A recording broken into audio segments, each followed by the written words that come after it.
Pour le premier thème d'AGGSP que j'ai donc sélectionné à vous enseigner, à savoir celui sur l'environnement, on va donc commencer après l'introduction avec un premier chapitre qui traite le premier axe autour de 3 notions: exploiter, préserver et protéger l'environnement. En effet, le rapport de l'homme à la nature a assez évolué au cours de son histoire, une évolution que l'on va voir dans ce thème, et notamment dans ce chapitre.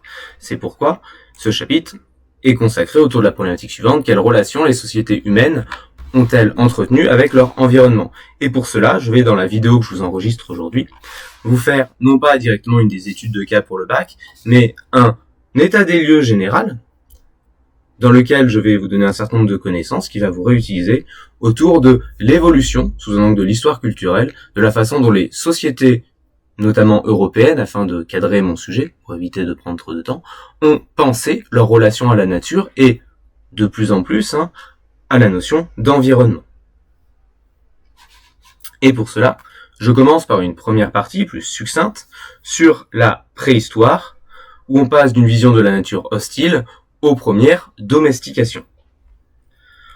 En effet, les premiers bipèdes, avant même l'apparition de l'être humain moderne, je ne vais pas vous faire un cours de biologie ici, pour ces derniers, l'environnement est avant tout un espace hostile. C'est un espace hostile dans lequel les premiers bipèdes ont une place incertaine dans la chaîne alimentaire et sont en concurrence directe avec de nombreux prédateurs. Du coup, l'organisation des premiers groupes humains, avant même l'apparition de l'Homo sapiens, permet le développement de techniques de chasse. En effet, les bipèdes ne font pas le poids contre les prédateurs importants. Du coup, qu'est-ce qui leur permet de compenser? D'une part, les outils et les armes, compensant l'absence de griffes ou de crocs, et d'autre part, comme je l'ai dit, une organisation humaine avec des techniques de chasse, puisque un bipède est beaucoup moins rapide qu'un quadrupède pour rattraper sa proie ou fuir un prédateur. Et donc, ce qui va permettre au premier bipède de trouver une place relativement élevée dans la chaîne alimentaire et de survivre dans une nature qui est hostile, c'est d'une part de l'outillage, compensant leur faiblesse physique, et des techniques de chasse en groupe, notamment d'encerclement. Mais cela n'est pas suffisant, puisque les techniques d'encerclement d'autres espèces pratiquent à divers niveaux de la chasse en groupe. Or, la première véritable évolution dans le rapport de l'homme à son environnement, c'est l'invention, bien évidemment, c'est à l'écran, du feu, il y a environ 1,5 million d'années. Le feu qui donne la première véritable supériorité aux bipèdes sur les animaux. Alors, s'ensuit une évolution que je ne vais pas détailler, des hominidés au profit progressivement de l'Homo sapiens qui prend le dessus, et on arrive au paléolithique, avec l'apparition des premières formes d'art. Alors pourquoi celle-ci nous intéresse dans notre sujet?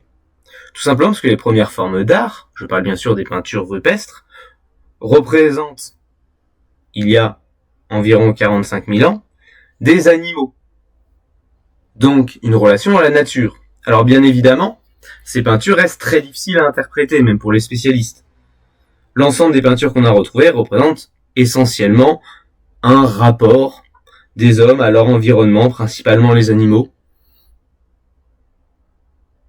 Mais voilà, sans qu'une compréhension claire en soit possible. Néanmoins, ce qu'on voit comme évolution dans les formes d'art qu'on a pu retrouver, c'est progressivement une apparition de formes d'art qui sont anthropoformisées, c'est-à-dire qui adoptent de plus en plus une forme humaine. Alors là aussi, l'interprétation est difficile. Est-ce que c'est une allégorie de la nature nourricière, un rapport filial entre l'homme et la nature? Toujours est-il que l'on voit dans les formes d'art une place de plus en plus importante de l'être humain, et non uniquement centrée sur les animaux et leur milieu naturel.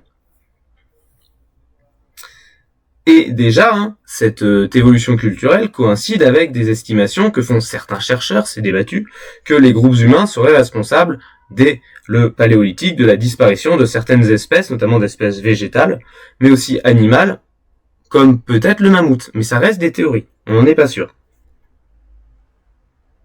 Alors, jusque-là, on est dans le spéculatif. Néanmoins, ce que l'on peut voir, pour clore ce premier point sur la préhistoire, c'est que ce rapport à l'environnement évolue définitivement avec la domestication, dans un premier temps avec l'élevage, puis dans un second temps avec l'agriculture, et cette domestication, c'est la première véritable tentative, alors partielle, mais véritable tentative néanmoins, de maîtriser l'accès aux ressources naturelles, et donc d'avoir un contrôle, une maîtrise sur l'environnement, à travers différentes formes d'élevage, qui évoluent de réserves de chasse, à de l'élevage plus concret tel qu'on le connaît aujourd'hui. Puis avec une évolution encore plus importante dans la maîtrise de son environnement, qui est accentuée par la maîtrise non plus des espèces animales mais végétales avec l'agriculture qui transforme une part bien plus importante et bien plus profonde du paysage et permet la création des premières villes qui ne sont pas des camps temporaires. C'est donc le début du néolithique. Donc ce rapport de l'homme à la nature évolue et c'est ce qu'on voit à partir de l'Antiquité. On voit une anthropisation partielle de la vision d'une nature qui reste néanmoins toute puissante. En effet, la plupart des divinités antiques restent liées à la nature. Elles incarnent des éléments naturels ou alors du cycle de la vie et de la mort et sont représentées, dans les traces qu'on en a, de manière anthropomorphe, c'est-à-dire avec un corps hybride où apparaît des éléments humains, mais où il reste néanmoins un certain nombre d'éléments animaux. Donc je vous ai mis ici par exemple des divinités égyptiennes, mais j'aurais aussi pu vous mettre un certain nombre de statues antiques, grecques, de l'époque archaïque, où à l'inverse on voit les divinités antiques souvent avec des jambes d'animaux. Donc on a encore une sorte de mixte dans les divinités qui ont un attribut lié à la nature et qui ont souvent des attributs physiques dans leur représentation liés au règne animal. Alors, là aussi, l'interprétation qu'on peut éventuellement en faire, ça serait peut-être une prise de conscience du pouvoir de l'homme à dompter une partie des aléas naturels avec l'agriculture ou la chasse, tout en ayant pleinement conscience de la toute-puissance des forces de la nature qui sont attribuées à des caprices divins, forces de la nature qui restent incontrôlables. Et donc c'est pour ça que les divinités vénérées revêtiraient souvent l'apparence d'animaux, dont le caprice offre soit de superbes récoltes, soit de terribles catastrophes.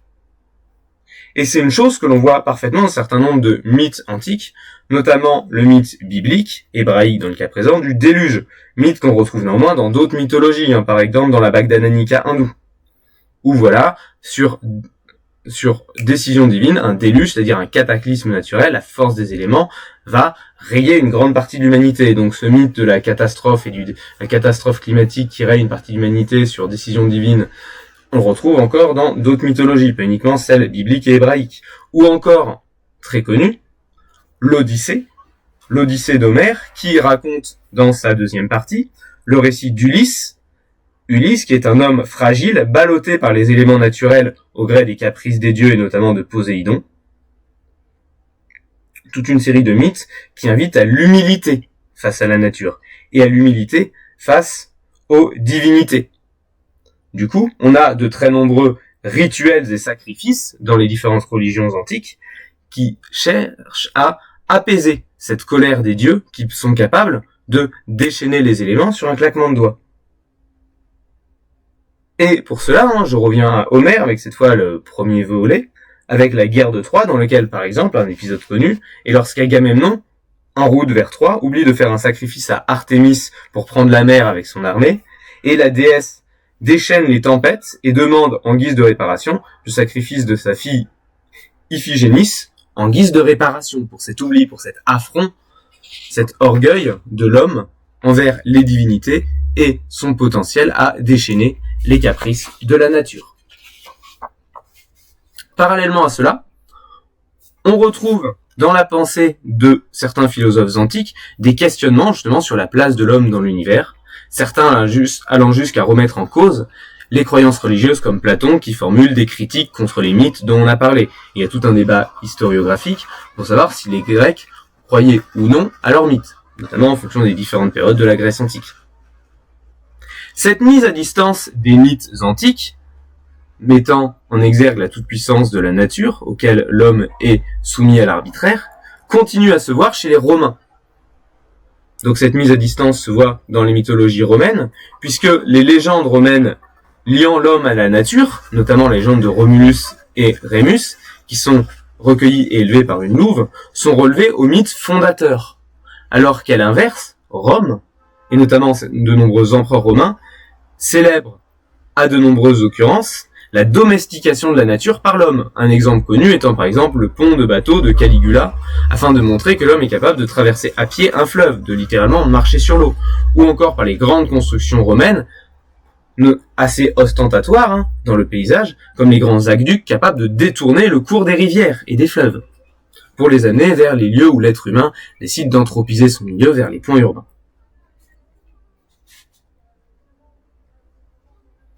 Donc, cette évolution d'une appropriation des catastrophes naturelles dans un discours religieux se poursuit au Moyen-Âge, où il va fortement évoluer sous l'influence de l'élément clé de la culture du Moyen-Âge, à savoir une nouvelle religion qui s'impose, avec, point suivant, le Moyen-Âge, où on a une vision chrétienne du rapport de l'homme à la nature.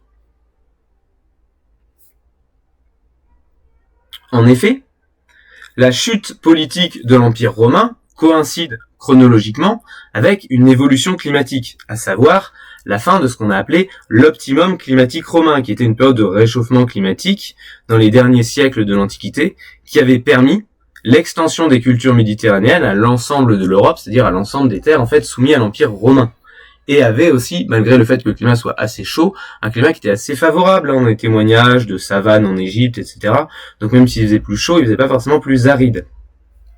Et la fin de l'Empire romain, pour diverses raisons qu'on verra dans une étude de cas dédiée, coïncide du coup avec le recul des terres cultivées, puisque les cultures de l'époque ne coïncident plus dans une partie de l'Europe avec le climat, et du coup un climat beaucoup plus humide dans la plupart des régions européennes. Donc, ce refroidissement climatique et ce climat plus humide se combinent avec un effondrement politique de l'économie et du modèle politique romain, qui fait qu'on a du coup un effondrement à des structures, et notamment des structures d'entretien, aussi bien des infrastructures, les aqueducs, que des campagnes. Et qui dit climat plus humide dit plus de pluie, qui viennent s'accumuler à l'entretien qui devient de plus en plus défaillant, et donc on a un développement des zones humides et marécageuses que les sociétés européennes ont mis près d'un millénaire à assécher jusqu'à aujourd'hui. Et c'est encore le cas aujourd'hui. Si vous vous baladez à la campagne dans des zones un peu reculées comme dans la Creuse, vous avez encore à certains endroits, dans des cuvettes, des eaux stagnantes qui s'accumulent et qui ne sont pas des mares qui étaient là il y a 10 ou 20 ans, mais simplement que les pluies régulières ont charrié un peu de pluie sur leur passage, ont charrié un peu de terre, dans les champs environnants sur leur passage, qui ont coulé, qui sont accumulés dans les cuvettes. Et donc on a des zones vaseuses qui se constituent et que les agriculteurs demandent, lorsque la mairie en a les moyens, à celle-ci de venir les charrier pour retirer toute cette boue vaseuse et les remettre sur le champ afin de refertiliser les champs. Et donc, lorsqu'on n'a plus de phénomène d'entretien, de drainage des cuvettes marécageuses qui se créent, de drainage par des canaux pour évacuer l'eau justement dans les cuvettes et dans les dépressions du relief, on a la constitution de zones humides, de marécages, qui, combiné à un recul de la démographie et des terres cultivées, parsème l'Europe de marécages et fait repousser les forêts, alors qu'à l'époque romaine, il y avait moins de forêts qu'aujourd'hui. Ce qui veut dire qu'une beaucoup plus grande partie des surfaces était mise en culture et donc travaillée par l'homme, alors que la population était moins nombreuse qu'aujourd'hui. Donc, on a, comme je l'ai dit, une nature qui redevient plus hostile et surtout moins maîtrisée, à la fois pour des conditions climatiques qui sont subies que par des effondrements politiques qui gênent l'entretien des zones rurales. Et tout cela vient donc s'ajouter avec un phénomène culturel qui, lui aussi, développe une vision de la nature qui est perçue comme plus hostile. En effet, le triomphe de la religion chrétienne comme religion dominante et unique de l'Europe, quasi unique disons, est conforme à la tradition biblique où le Dieu unique aurait chassé les premiers hommes, Adam et Ève, du paradis, suite au péché original, et les aurait condamnés, eux et leurs descendants, à devoir survivre dans une nature hostile, contrairement au paradis marqué par l'abondance et la sécurité, dans une nature donc hostile et dangereuse, qu'ils devront donc domestiquer en guise de punition et à la fois de mission que Dieu leur aurait confiée. Et cela joue un rôle important, puisqu'à partir du Moyen-Âge central, autour de la fameuse mutation de l'an 1000 que les historiens débattent, le christianisme devient omniprésent pour la plupart des Européens, comme vous avez pu le voir dans votre chapitre de seconde. Et la principale vie culturelle et intellectuelle tourne autour de valeurs, de fêtes, d'événements chrétiens. On a donc une religion qui est omniprésente, qui a une place oppressive dans la punition, je vous renvoie à votre cours 2 secondes sur la peur du péché et de la punition divine, et du coup qui impose une vision héritée d'une tradition judéo-chrétienne qui donne l'injonction à l'homme de maîtriser la nature. Cette vision est donc sacralisée dans la Bible, qui est donc le texte de la mythologie judéo-chrétienne, avec l'injonction donnée à la descendance d'Adam et Ève, qui est, je cite, croissez et multipliez, emplissez la terre et soumettez-la. Soyez féconds et prolifiques, remplissez la terre et dominez-la. Soumettez les poissons de la mer, les oiseaux du ciel et toute bête qui remue sur terre. Autrement dit, dans une injonction religieuse qui s'impose au Moyen-Âge, la nature devient un matériel à conquérir et dont on subit les caprices en guise de punition divine. Alors, le Moyen-Âge est long et complexe, que ce soit sur le plan politique, mais aussi climatique, puisque on reviendra dessus, mais on a un réchauffement climatique au Moyen-Âge, qu'on appellera l'optimum climatique romain, je reviendrai dessus dans l'étude de cas dédiée, qui amène à une reprise de la démographie qui avait beaucoup baissé depuis la fin de l'Antiquité. Or, qui dit reprise démographique, dit besoin de nourrir cette population. Et donc, le Moyen-Âge central voit la période qu'on appelle des grands défrichements massifs des forêts qui avaient donc, je vous l'ai dit tout à l'heure, repoussé depuis l'Antiquité. Alors pourquoi défricher, c'est assez évident, c'est pour réacquérir plus de terres à mettre en culture pour nourrir cette population, qui est maintenant aussi suffisamment nombreuse pour cultiver cette terre. Parce que quand il y a moins de bras, il y a moins de terre qu'on cultive. Donc forcément, les forêts repoussent sur les zones laissées à l'abandon. Un défrichement suffisamment important pour que les rois et seigneurs s'inquiètent de la disparition des forêts. Alors, pourquoi s'inquiéter de la disparition des forêts? Deux raisons. D'une part, les forêts fournissent un certain nombre de ressources, au premier rang desquelles le bois, indispensable au Moyen-Âge, où on n'a pas le plastique, ou très peu de métaux, etc. Mais aussi parce que c'était des terres de chasse. Or, la nouvelle élite féodale est une aristocratie terrienne, mais aussi une aristocratie guerrière, et donc qui a besoin dans sa culture d'entretenir une certaine pratique martiale. Or, la guerre n'étant pas omniprésente dans le temps, il faut pouvoir s'entraîner à la guerre pour maintenir ses compétences et justifier son rang social. Or, la chasse, notamment la chasse à cheval, est un bon moyen de s'entraîner à tuer des créatures vivantes en dehors des périodes de conflit.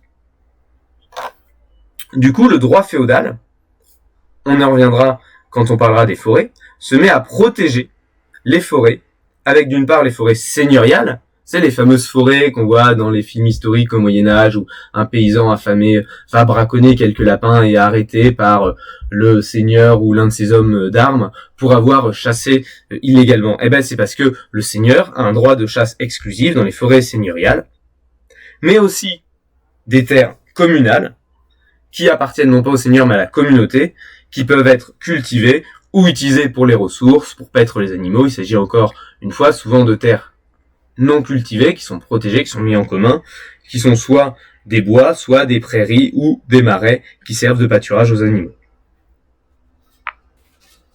Et là encore, je vous illustre cela avec une citation d'une chercheuse en recherche agronomique, mais sur le plan historique, Sandrine Petit, qui estime qu'à partir du Moyen-Âge, le monothéisme judéo-chrétien a contribué à la désacralisation des éléments naturels qui, dépourvus de toute signification religieuse, permettent le développement d'une civilisation technique. On établit la première rupture dans les rapports homme-nature au Moyen-Âge. Elle aurait été marquée par l'utilisation de la charrue, de la lame verticale et des techniques hydrauliques performantes. Autrement dit, le droit désacralise la nature qui perd son caractère divin qu'elle avait dans les religions polythéistes où il y avait plusieurs dieux liés à des attributs naturels, et on commence à la voir comme un élément à exploiter, comme je vous l'ai dit avant, ce qui correspond à la vision religieuse monothéiste. Néanmoins, l'homme n'est toujours pas tout puissant. Et la nature reste une force chaotique, angoissante et mystérieuse, dangereuse, où les aléas climatiques, aussi bien sur les récoltes, donc la famine, que sur les épidémies ravagent l'Europe, tels des fléaux qui sont justement expliqués par une hypothétique vengeance divine pour les péchés de l'humanité. Et donc les fléaux, là aussi, sont vus, comme toute autre catastrophe naturelle, comme une action divine, mais là où dans les religions polythéistes antiques, c'est vu comme de nombreux dieux capricieux, colériques, faisant preuve de caprice et parfois d'injustice, le Dieu chrétien est censé être parfait, et donc les punitions ne sont pas une colère, ne sont pas un caprice, mais c'est une punition collective pour les péchés de l'humanité. Donc le rapport à la nature et surtout aux catastrophes naturelles change. Ce n'est plus un arbitraire injuste, c'est une punition. Et donc les caprices de la nature ne sont plus craints comme un élément de colère qu'il faut apaiser, mais comme une punition pour les méfaits que l'humanité a fait, et donc qui est punie à titre collectif. Alors cette vision très religieuse évolue progressivement à partir des changements que connaissent l'Europe à la Renaissance, et c'est notre partie suivante où, comme on avance dans le temps et qu'on se rapproche de concepts qu'on va utiliser dans le chapitre, mais aussi dans d'autres chapitres, je vais davantage détailler, donc segmenter, avec ce grand D, de la Renaissance aux Lumières, une laïcisation de la vision d'une nature qui devient à ordonner. Et je commence donc avec les bouleversements de la Renaissance à la fin du XVe siècle.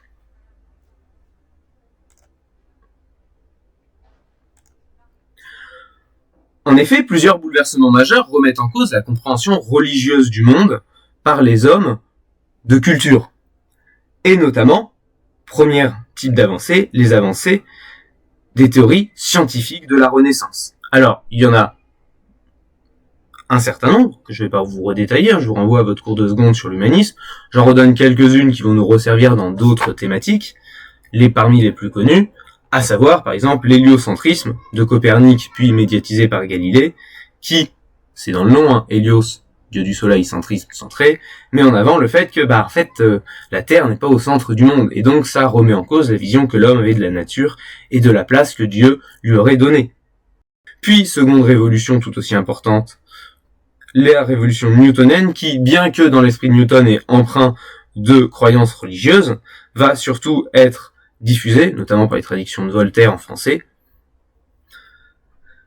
dépourvue de cette notion religieuse, puisque Newton découvre que l'univers est composé de particules, ce qui existe donc du vide entre les planètes, et ce qui est expliqué par le calcul de la gravité qui permet d'expliquer le mouvement.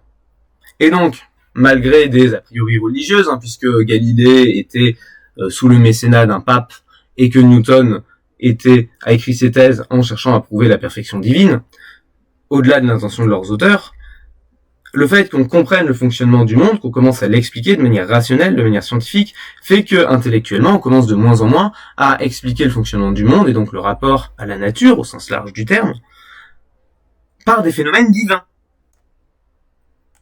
Et deuxième aspect qui amène à une remise en cause de la vision qu'on avait du monde, à la même époque, je vous renvoie à votre chapitre de seconde, je ne redétaillerai pas, ce sont les grandes découvertes qui fait qu'on appréhende un monde plus vaste, où l'homme est capable d'apporter son empreinte partout, et où, contrairement à certaines croyances médiévales qui montraient des monstres marins sur les océans détruisant les navires, il n'y a pas forcément le paradis au bout du monde. Et en plus, on commence à voir ce qu'il y a dans le ciel, donc le paradis, on a aussi du mal à le voir dans le ciel, ce qui fait que, même si ce n'est pas encore quelque chose qui peut se dire officiellement, la vision du monde se laïcise.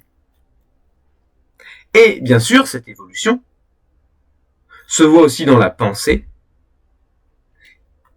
et influe les philosophes des Lumières, de la Renaissance puis des Lumières, au premier rang Descartes, qui, dans son discours sur la méthode, pour qui la nature devient un jouet que l'homme peut composer à sa guise, comme, je cite, maître et possesseur de la nature. Donc, on commence de plus en plus à avoir une conception de l'être humain qui doit vraiment maîtriser la nature en dehors de toute conception religieuse. Et dans leur théorie politique, de nombreux philosophes des Lumières opposent justement l'état de nature initial, marqué par l'hostilité, mais aussi d'ailleurs par l'hostilité des hommes entre eux, à la civilisation, et donc à leur société actuelle, qui serait sortie de cet état de nature par l'organisation d'un État, qui permet de mieux contrôler, de coordonner pour maîtriser la nature, et de protéger les hommes des affrontements qu'ils ont entre eux, tels des animaux qui civilisent, donc qui sortent l'homme et la civilisation de l'état de nature. Et les deux plus connus que je vous mets, puisqu'ils vous seront très utiles aussi pour le bac de philo, c'est bien évidemment le Léviathan de Hobbes qui théorise la sortie de cet état de nature et ce processus de civilisation par un monarque absolu qui tient et gouverne la société par la terreur, là où son antagoniste, un siècle plus tard, Rousseau, théorise lui le contrat social, qui sont des normes non écrites mais que tout le monde approuve, qui permet justement cette civilisation, cette cohésion sociale. Exemple que je vous conseille de maîtriser pour la philosophie. Donc, on continue notre évolution dans cette période moderne avec, petit 2, une vision des Lumières de plus en plus centrée, on l'a dit, sur la raison. En effet, cette sortie de l'état de nature par les sociétés s'appuie sur une volonté des hommes des Lumières de domestiquer leur environnement. Mais cela n'est plus le fait d'une autorité spirituelle puissante. En effet, l'Église joue un rôle de moins en moins important dans la société, mais aussi dans la gestion des terres, qui passe de plus en plus aux mains de laïcs, y compris des non-nobles, avec beaucoup de bourgeois enrichis qui peuvent racheter des seigneuries à un aristocrate ruiné. Et donc, aussi bien dans les esprits que dans l'espace, le pouvoir de l'Église diminue, alors que parallèlement se renforce le pouvoir de l'autorité royale, qui lance les premiers grands travaux d'aménagement du territoire. Je vous renvoie au chapitre 2 secondes sur l'enforcement de l'autorité royale. Donc des grands travaux d'aménagement du territoire avec la construction de ports, de grandes routes, mais aussi par exemple du canal de Midi sous Louis XIV. Le canal du Midi, c'est une rivière artificielle, c'est-à-dire qu'on dévie les cours d'eau et on crée des cours d'eau artificiels. C'est une véritable domestication des caprices de la nature. Comme on sait à quel point les tempêtes, les pluies, les catastrophes, les inondations sont des fléaux naturels que l'homme redoute le plus. Et du coup, ça influe forcément les philosophes des Lumières, successeurs de Descartes, qui construisent leur vision du monde sur une raison, sur la raison, et la volonté de défendre les libertés de chacun, étant maître de pouvoir partir, dompter la nature. Et donc, on a une vision vraiment des Lumières, basée sur la liberté, basée sur la raison, où l'homme est maître, de par sa liberté de dompter la nature, qui s'oppose donc à l'ordre religieux traditionnel, en perte de vitesse, même s'il ne faut pas sous-estimer la place qu'il conserve dans la société à l'époque. Et du coup, cette nouvelle appréhension de la nature facilite la dénonciation croissante de la corruption de l'Église, notamment chez Voltaire, le plus connu, et coïncide avec un XVIIIe siècle dans lequel on voit une baisse de la pratique religieuse, par exemple, lorsqu'on étudie les testaments et les donations, dans les archives de notaires, on s'aperçoit que les gens donnent de moins en moins à l'Église pour le salut de leur âme. Donc on a vraiment une baisse de la croyance religieuse face au triomphe de la raison, toute proportion gardée.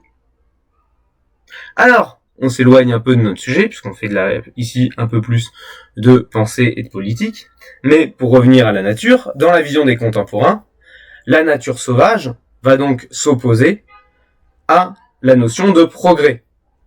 Progrès qui est alors dominant dans l'idéologie de l'époque.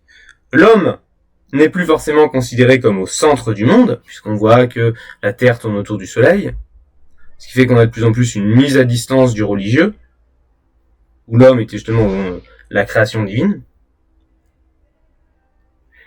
mais qui nécessite du coup d'un besoin de se rassurer, puisque l'homme n'est plus pensé comme au centre du monde, un besoin de se rassurer, et donc en pouvant se prouver qu'on est capable de comprendre et de domestiquer la nature, ce qui fait que les progrès scientifiques deviennent de plus en plus à la mode au XVIIIe siècle.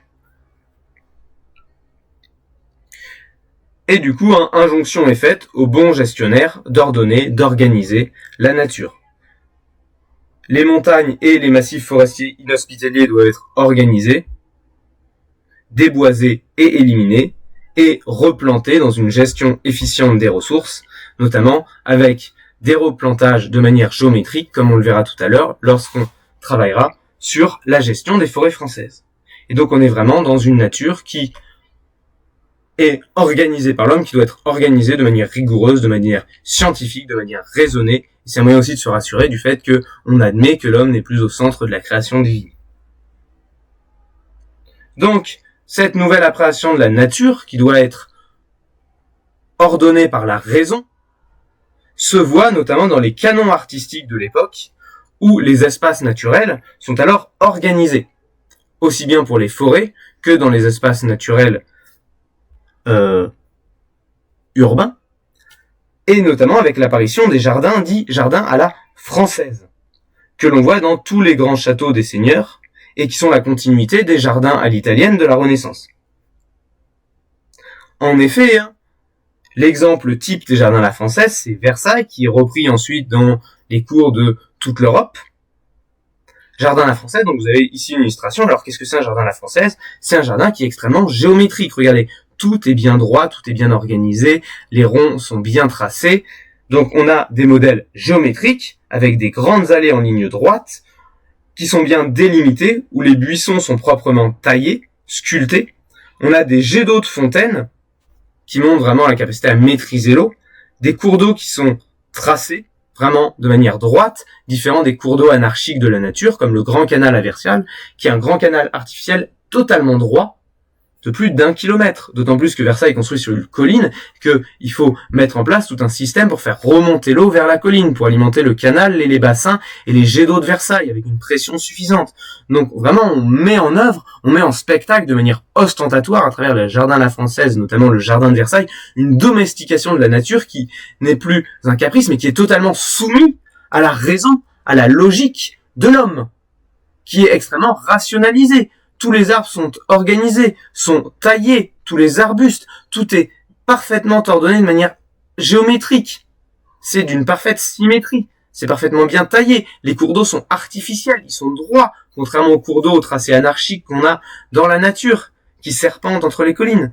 Là, à l'inverse, on a un grand canal qui est extrêmement droit, qui n'a pas 1 mètre de déviation si on mesurait d'un côté à l'autre.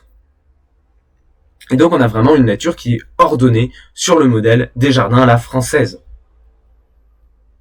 Mais forcément, comme tout modèle qui atteint un certain paroxysme, se développe un contre-modèle avec, c'est notre troisième petite partie au sein de ce siècle des Lumières, la nostalgie d'une nature sauvage.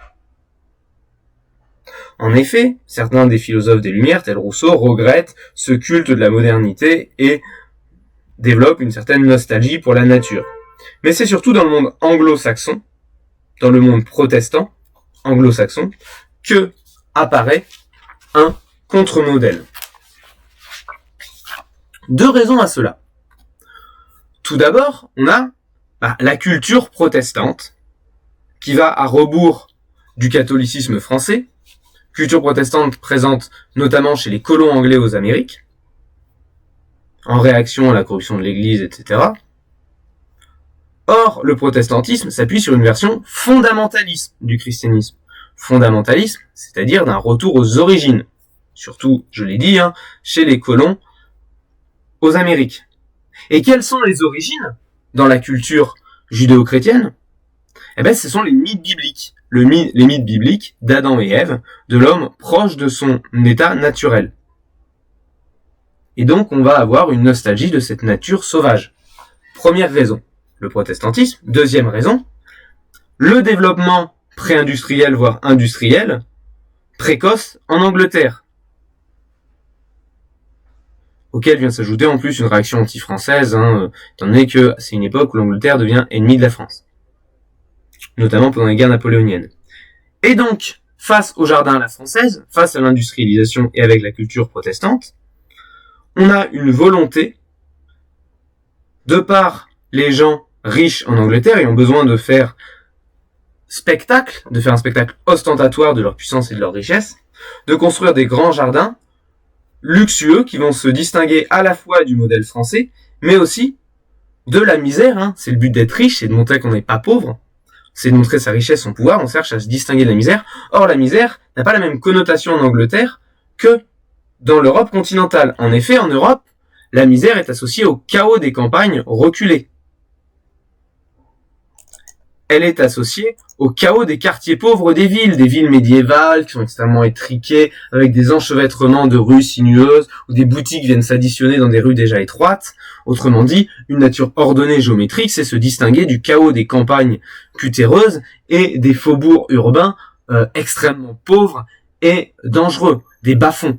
Alors qu'en Angleterre, dans une Angleterre pré-industrielle, voire industrielle, se développent les fabriques artisanales dans les villes, et donc l'image de la misère évolue vers une misère urbaine industrielle, où on voit des quartiers, on a la multiplication en ville de quartiers d'entrepôts qui sont justement agencés de manière géométrique, et donc se distinguer de la misère, ce n'est pas se distinguer de la campagne anarchique, mais se distinguer de la géométrie et de la rationalité des quartiers industriels, pollués, pauvres et miséreux, et donc se développe un contre-modèle, celui des jardins à l'anglaise,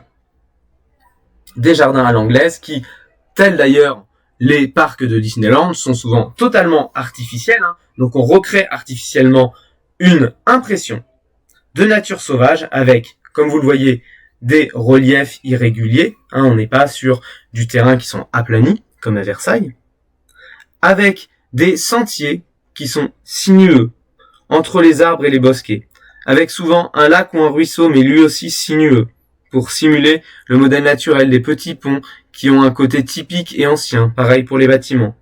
La présence de grottes ou de petits recoins cachés dans les forêts donnait un aspect intimiste, la petite clairière, l'endroit où on peut se retrouver, qui donne vraiment un aspect d'intimité. C'est vraiment la volonté de reconstruire un jardin paysager et non un jardin géométrique. Qui, donc, est pour des questions ostentatoires de rejet du paupérisme urbain industriel, mais aussi biblique, puisque la nature biblique, c'est le paradis terrestre. C'est le paradis d'avant la chute d'Adam et Ève. C'est une nature luxuriante. En même temps, luxuriante, regardez, une foisonnement avec plein de fleurs différentes, mélangées de manière un peu anarchique. C'est pas les jardins français où il y a des parterres de chaque fleur. Luxuriante, mais qui n'est pas dangereuse. À la fois luxuriante et à la fois domestiquée. Donc, une nature luxuriante, abondante, chaotique, mais pas dangereuse, rassurante. C'est ça, le jardin à l'anglaise. À la fois pour rappeler le paradis d'Adam et Ève, et à la fois pour se distinguer de la rationalité des quartiers d'entrepôts industriels, brisant avec la volonté d'un espace bien ordonné qui montre la domination de la nature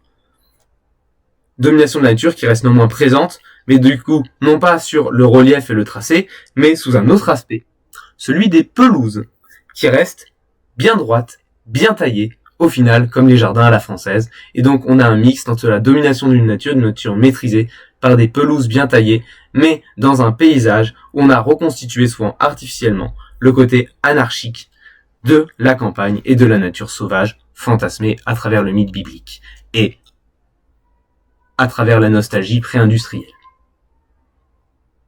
Cela nous amène donc sur le 19e siècle, où on a un regain d'intérêt pour la nature, avec le développement d'un courant né de ce que je viens de vous décrire en Angleterre, mais que je n'ai pas nommé, à savoir le romantisme, et qu'on va voir avec un premier point sur un attrait pour les explorations et les sciences naturelles.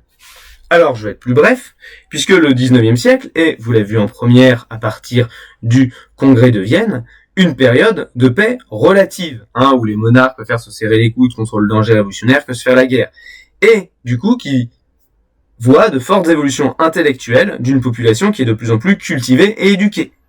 Puisque jusque-là, tout ce dont je vous parlais, ça touchait surtout une élite.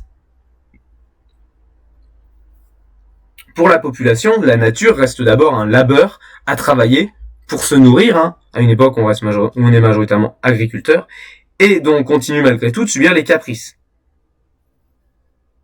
Et donc le 19e siècle se traduit par une descente dans la société de la culture littéraire et artistique qui rayonne au-delà des élites.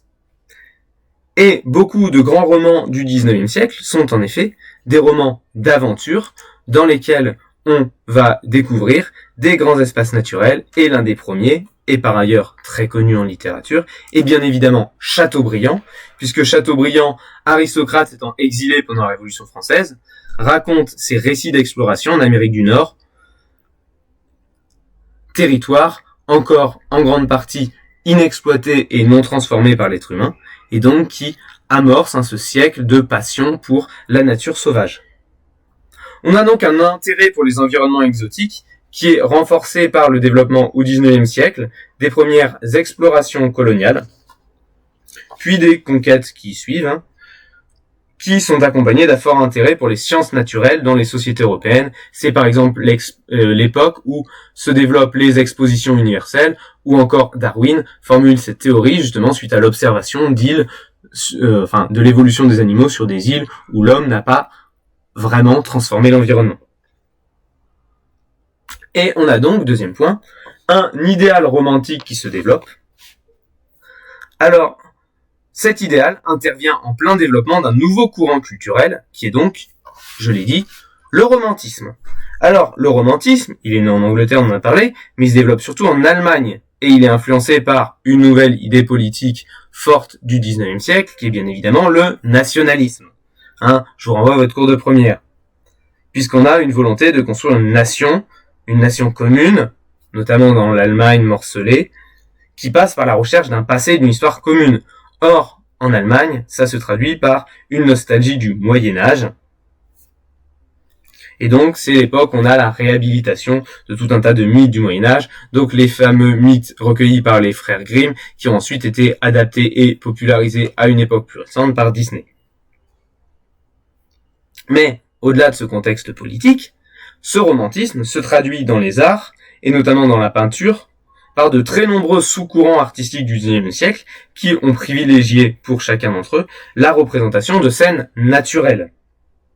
D'autant plus que, comme je l'ai dit, le XIXe siècle voit la révolution industrielle se traduire au-delà de l'Angleterre, on va en parler dans une des futures études de cas, dans un futur jalon, et la nature devient quelque chose d'attrayant en opposition aux villes industrielles qui devient quelque chose de repoussoir. La nature, troisième point, devient donc un espace attrayant. C'est quelque chose que l'on voit notamment avec le développement des loisirs et de la nouvelle bourgeoisie patronale, phénomène qu'a par exemple étudié Alain Corbin dans son ouvrage Le territoire du vide, sur le désir de rivage, puisque, à travers son histoire des sensibilités qui montre le développement de l'intolérance de la bourgeoisie aux mauvaises odeurs des villes industrielles, la bourgeoisie va rechercher de nouveaux lieux de villégiature. C'est notamment la période où on voit les Anglais s'installer sur les côtes normandes, etc., la promenade des Anglais à Nice, et donc des lieux de villégiature, vous l'avez compris, côtiers.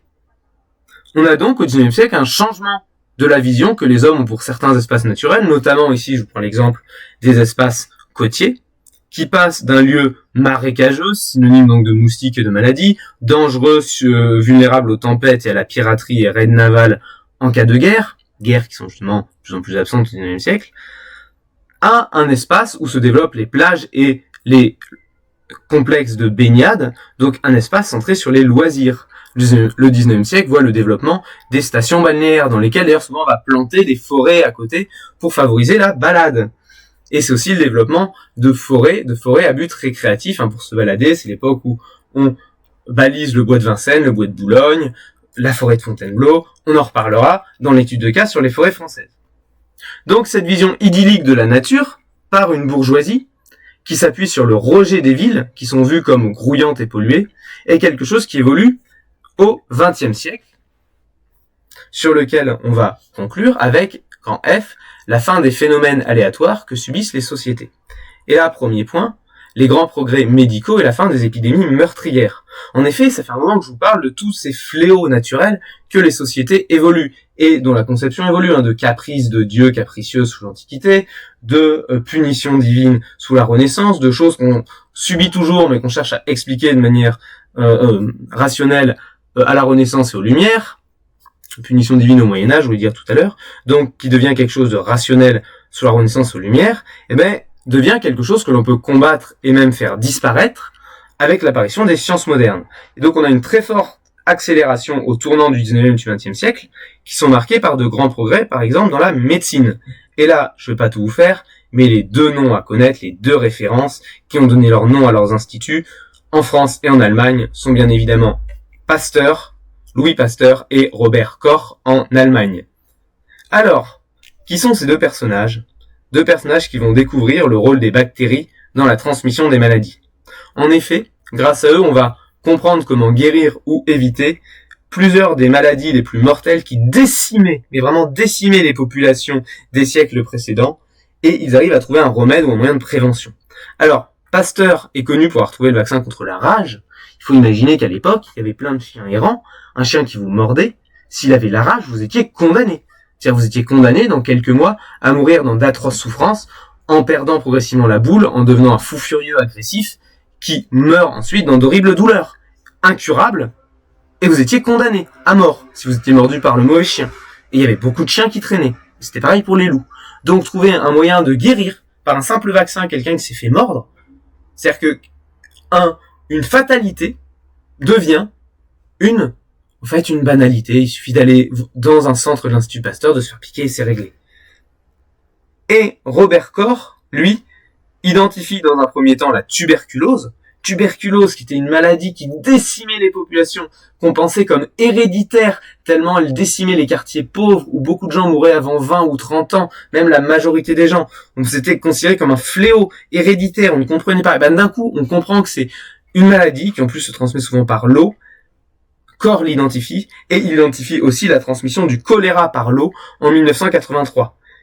Il faut voir ce que c'est le choléra. C'est comparable à la peste, c'est-à-dire que quand ça arrive par bateau en Europe, ponctuellement, notamment par le port de Marseille, les régions entières sont décimées.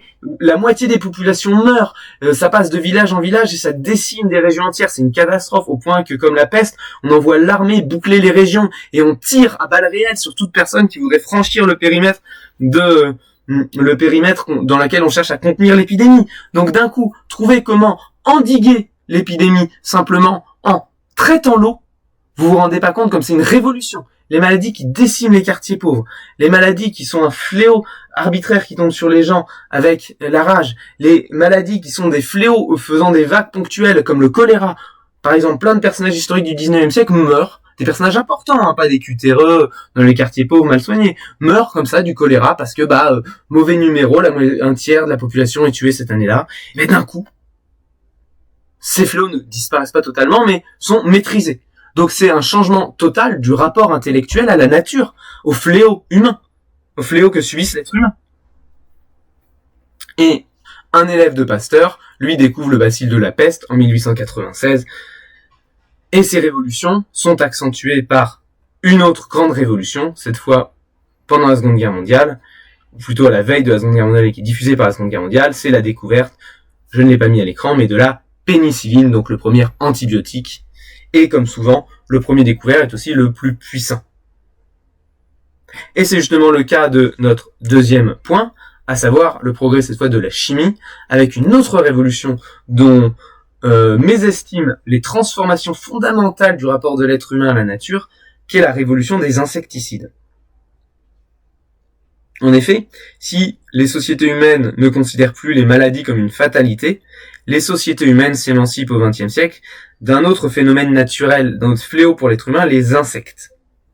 Et tout cela grâce à une invention révolutionnaire qui, comme la pénicilline, c'est le plus puissant qui a été trouvé en premier, qui a ouvert la voie aux autres, le DDT, qui est synthétisé par des chimistes de manière un peu accidentelle à la fin du 19e, mais dont les propriétés insecticides sont découvertes en 1939 et qui sont récompensées par un prix Nobel de médecine. Donc on est sur un truc qui a vraiment été reconnu comme ayant changé la vie des êtres humains. Alors pourquoi ça change la vie des contemporains ? Tout d'abord, les récoltes. On met fin aux famines avec des produits chimiques qui exterminent les insectes ou les champignons. Par exemple, la maladie de la pomme de terre qui fait la grande famine en Irlande, qu'ils avaient poussé à migrer aux États-Unis. Voilà, on a un moyen de la combattre, de combattre ça. C'est-à-dire que les fléaux des famines, c'est quelque chose qui peut être vaincu. Donc toute une partie aléatoire de la sécurité alimentaire et économique des paysans disparaît. L'autre aspect, c'est que les insectes, on le mésestime aujourd'hui puisqu'on ne le subit plus de manière aussi violente et permanente, à part quelques bouffées ponctuelles et individuelles, c'est que les insectes étaient des véritables parasites pour l'être humain. Je parle pas juste des moustiques qui vous emmerdent en été qu'on promenait au bord d'un lac. Puisque pendant toute son histoire, l'être humain est victime de parasites. Aussi bien de parasites alimentaires, on connaît tous le ver solitaire qui se développe dans nos boyaux, les mange progressivement, ou d'autres saloperies qui mangent ce qu'on mange et qui fait que du coup on meurt d'anémie parce que nos calories ne sont pas consommées par nous. Donc on commence à avoir des trucs qui permettent de tuer les parasites qui vivent dans notre estomac, mais aussi les parasites qui vivent sur nous, à savoir les trois plus importants, par ailleurs 2 vecteurs de maladies, les puces, connues pour être le vecteur de la peste, les poux, connu pour être le vecteur du typhus, qui est souvent confondu avec la peste dans l'histoire. La moitié des épidémies de peste dans l'histoire sont en réalité des épidémies de typhus, et les punaises. Alors, si on arrive à vaincre les grandes épidémies des poux et des punaises grâce à Koch et Pasteur, pour la Première Guerre mondiale, alors que d'habitude les armées sont décimées par les maladies, soit la dysenterie, donc justement les maladies digestives, soit justement le typhus. Pendant la Première Guerre mondiale, il n'y a pas d'épidémie de typhus dans les tranchées malgré les conditions délabrées, parce que les instituts Pasteur en France et Koch en Allemagne ont apporté des traitements, ont produit des produits chimiques pour empêcher ces parasites de pulluler sur les poilus et donc les épidémies de décimer les armées dans les tranchées. Alors oui, il y a la grippe espagnole à toute fin, mais c'est un autre type de maladie. Détaillons en quoi le DDT nous a changé la vie. En effet, le DDT est massivement utilisé par l'US Army pendant la Seconde Guerre mondiale, tout comme la pénicilline, c'est l'US Army qui répand l'usage du DDT et de la pénicilline en Europe, puisque pendant la Seconde Guerre mondiale, vous étiez blessé, plutôt que d'avoir un risque d'infection et d'amputation avec la gangrène, on vous fait une piqûre de pénicilline et voilà. Donc, l'US Army utilise massivement le DDT dans ses camps militaires afin d'empêcher justement les transmissions du typhus en éradiquant les poux, mais aussi le paludisme à travers les moustiques. Donc vraiment, le fait d'avoir un insecticide et d'asperger ces camps militaires, ça a empêché les épidémies de paludisme et de typhus dans l'US Army. C'est sûr que c'est plus facile, ça donne un avantage à l'armée dont les blessures ne subissent pas d'infection et dont les armées ne sont pas décimées par les épidémies. Et alors c'est pas la seule raison, mais une des raisons de l'avantage américain pendant la Seconde Guerre mondiale. Donc, l'US Army ne subit pas le typhus des poux et le paludisme, ou malaria, son autre nom, des moustiques. Et l'usage du DDT se généralise en Europe en 1945, où on a des millions de réfugiés, puisque les Allemands avaient déporté des dizaines de millions de personnes qui travaillaient dans les usines d'armement, souvent de force, qui du coup rentrent chez elles à pied. Sauf que de la même manière qu'on a peur que les armées transmettent des maladies et des poux, c'est pareil de ces personnes-là qui ont surtout été parquées dans des conditions de salubrité douteuses de la part des nazis. Et du coup, que font les autorités américaines qui gèrent l'Europe ? Elles les désinfectent au DDT. Par exemple, les Français qui rentraient d'une Allemande pour franchir le Rhin, fallait un certificat de désinfection DDT, donc vous aspergez de DDT. Puis, le DDT est dans un second temps utilisé massivement pendant une quarantaine d'années dans les pays développés pour trois choses. D'une part, l'agriculture, qui ne subit plus de problèmes d'insectes à partir de l'après-guerre. À partir de 1955, l'OMS lance une campagne d'extermination du moustique tigre européen qui disparaît d'Europe et d'Amérique du Nord, ce qui fait que le paludisme, qui était présent en Europe, qu'on appelait malaria, le mauvais air, parce qu'on pensait que ça venait du mauvais air des marécages. Non, ça venait des moustiques qui vivent dans les marécages. Disparaît d'Europe. Et oui, aujourd'hui, il n'y a plus de paludisme en Europe, à part si vous faites un voyage en Afrique ou en Asie. Mais à l'époque, il y avait le paludisme en Europe. Et on a comme ça désinfecté les logements avec le paludisme. Et c'est du coup, désinfecter les logements, mais aussi tous les plans d'eau qui étaient passés au DDT pour tuer les larves. Et troisième utilisation, du coup, la désinfection des logements contre les différents parasites. J'ai un ami assez vieux qui a vécu dans ces périodes-là et qui me raconte que quand il était enfant, au moment où ils avaient, des tiques, des punaises, les autorités sont venues, ils ont mis un pot de vapeur de DDT, ils ont dû quitter la maison 3 jours, leur maison était transformée en véritable chambre à gaz, saturée en gaz de DDT, puis ils sont revenus, hop, il y avait des cadavres d'insectes morts et ils en avaient plus. Et on a fait tout ça, on a exterminé tous les insectes qui pullulaient dans notre environnement. Alors, il est temps que je vous use cela avec notre parasite préféré, celui que vous connaissez peut-être un peu moins, mais les punaises de lit, pour que vous compreniez à quel point le fait d'avoir accès aux insecticides a révolutionné la vie et le rapport à la nature.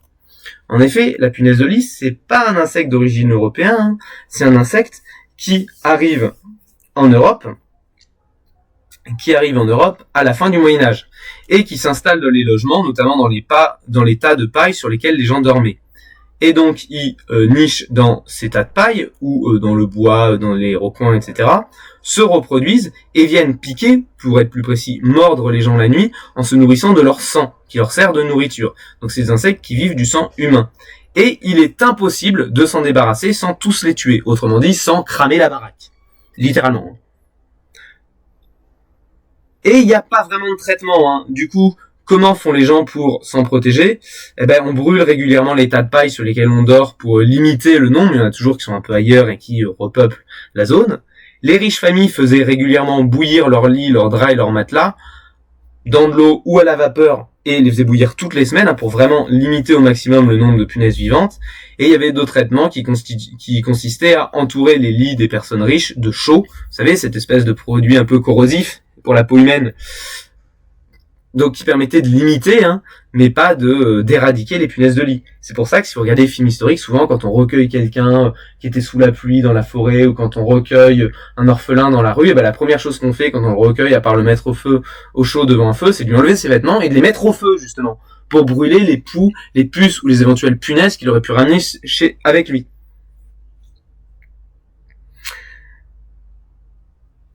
Et donc les punaises de lit profitent donc de l'environnement humain. Et à la révolution industrielle, on s'est un peu limité avec des armatures en fer pour les lits, etc. Mais c'est impossible à exterminer. De sorte que pendant des siècles et des siècles, tous les êtres humains devaient juste continuer leur vie à avoir quelques techniques d'évitement, comme ce que je vous ai dit, pour limiter les piqûres, mais se réveiller tous les matins avec des grosses piqûres de moustiques qui... des équivalents de grosses piqûres de moustiques qui les grattaient horriblement sur le corps, et l'être humain avait appris à vivre avec. Donc avait appris à être fataliste devant toutes ces piqûres qui venaient les ronger toutes les nuits. Par exemple, une étude sur l'hygiène dans les villes industrielles anglaises en 1933 estime que dans certains quartiers, 100% des logements sont infestés, sans aucune solution, autre que brûler le quartier. Et au 19e siècle, on estime que tous les Européens ont déjà vu et été mordus par des punaises de lit, et pas qu'une fois dans leur vie. Et voire ont en permanence des piqûres de punaises, des morsures de punaises de lit sur eux. Donc comme je vous l'ai dit, l'humanité avait appris avec fatalisme à vivre avec, jusqu'à la généralisation du DDT, avec lequel, je vous ai dit, comme on a sans aucune modération pendant les décennies qui ont suivi la Seconde Guerre mondiale, aspergé de gaz de DDT tous les étangs, toutes les rues étaient passées au DDT, comme je viens de vous le montrer, les étangs, toutes les maisons étaient aspergées de DDT en permanence, et on a éradiqué les punaises de lit d'Europe, jusqu'à ce qu'on le ramène dans nos bagages, avec la mondialisation et la naissance de l'aviation. Et donc, ça vous montre à quel point quelque chose qui était omniprésent, qui était une sorte de fléau fataliste pour l'être humain, est devenu quelque chose qui a disparu et qui, dans les rares cas où apparaissait, était en fait une futilité facile à combattre. Donc vraiment, entre ça et la fin des maladies des épidémies les plus virulentes, je veux dire, c'est pas du tout le même rapport intellectuel que les êtres humains, notamment les Européens dans le cas présent, ont à la nature. Je veux dire, on passe de fléaux qu'on justifie au nom de religion ou de mythes religieux, de croyances religieuses, à des fléaux en fait qu'on combat par la science et la modernité. Donc c'est pas du tout le même rapport à la nature et à son environnement. Alors, dans les années 80, notre fameux DDT dont je vous parle depuis tout à l'heure est progressivement interdit, puisqu'on s'aperçoit que, il s'avère que ce truc qui tue tous les insectes est peut-être un peu toxique pour l'être humain et l'environnement. Mais il est encore utilisé dans certains pays ou îles tropicales, y compris françaises, contre les moustiques et le paludisme. Et nous allons donc définitivement conclure cette partie avec cette très brève dernier point sur la société de consommation et l'aménagement du territoire, une mise à distance de la nature qui vient donc compléter ce que je viens de vous dire avec la médecine et la chimie. Puisque la seconde moitié du XIXe siècle voit le sentiment humain de toute puissance technologique face aux caprices de la nature qui sont de moins en moins vus comme une fatalité à subir. Et on a donc une évolution que vous verrez plutôt en cours de tronc commun, vers la société de consommation, qui apporte un mode de vie moderne. En effet, les années 60 voient l'exode rural de la population européenne qui vient s'installer dans les villes. Et cet exode rural s'accompagne d'un accès à des logements modernes, avec l'accès à l'eau, à l'électricité, au téléphone, à la voiture. Et donc, c'est tout un tas de la rudesse de la nature qui disparaît encore une fois. Auquel s'ajoutent les années 70 avec la consommation de masse, une réduction de l'espace naturel avec la construction des grands espaces de loisirs pour les vacances, accompagnés des grands plans d'aménagement du territoire où on transforme massivement l'environnement, où véritablement l'environnement n'est plus qu'un jouet entièrement maîtrisé, entièrement domestiqué, qu'on peut transmettre à sa guise pour construire les grandes stations balnéaires ou de ski, les grandes villes qui voient l'étalement urbain exploser et les banlieues se constituer, où toute la population peut maintenant partir en vacances pour pouvoir profiter de ce paysage naturel, en réalité très transformé et anthropisé par l'homme, et où la nature est à présent vue comme un espace entièrement dompté, jusqu'à une prise de conscience écologique plus récente, où l'espace est moins vu comme un espace dompté, mais au contraire comme un espace à protéger de l'action de l'homme, mais ça, nous le verrons dans cette thématique et les différents chapitres que nous allons continuer à traiter.